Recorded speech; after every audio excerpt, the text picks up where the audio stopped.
Welcome to the audiobook Lou's on First, written by Chris Costello with Raymond Straight, narrated by Chris Costello.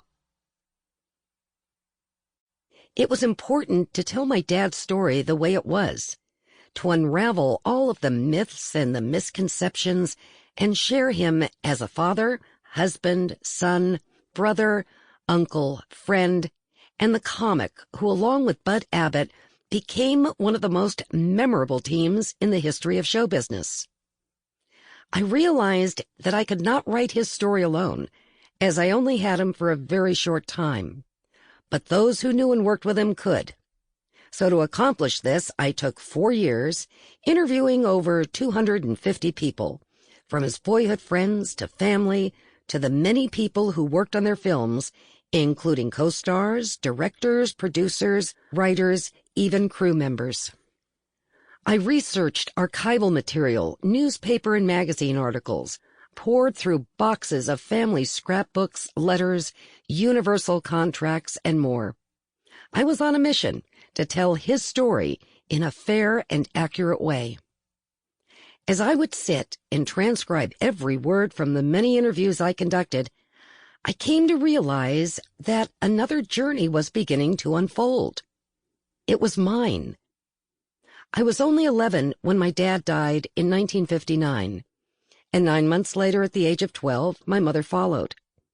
There were a lot of tears pouring over that typewriter, but through the many who shared their stories, little did they know that they were giving me the gift of getting to know my parents as an adult.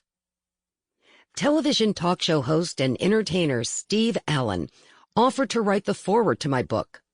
I considered this a great honor, as both Dad and Bud had appeared on his show, and when the team dissolved, Dad accepted Steve's invitation to appear as a guest, not once, but 4 times. Please join me as we open with Steve Allen's foreword to Lou's on First. Foreword. My first personal contact with Lou Costello was in October 1956, when Abbott and Costello presented a gold recording of their classic Who's on First routine to the Baseball Hall of Fame, Cooperstown, New York, before a national audience on The Steve Allen Show over NBC TV.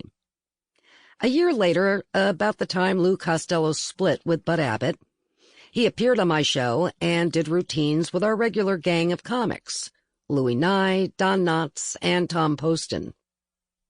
Each of our shows was presented live, with very little rehearsal, and it was not surprising that Lou Costello fit that format perfectly. His years in vaudeville and burlesque had taught him the ad-lib skills live TV requires.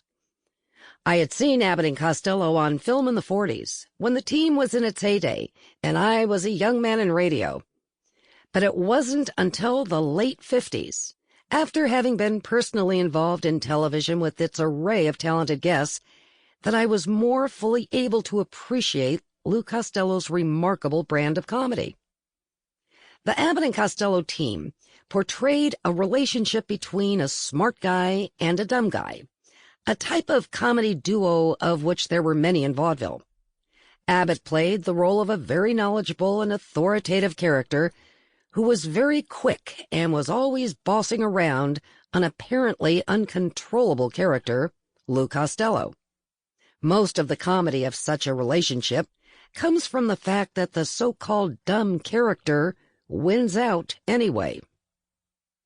Significant about Abbott and Costello humor in today's social context is that I don't remember a single line in their films or stage appearances ever being off color. Even though they came out of burlesque, they proved that you don't have to be dirty to be funny.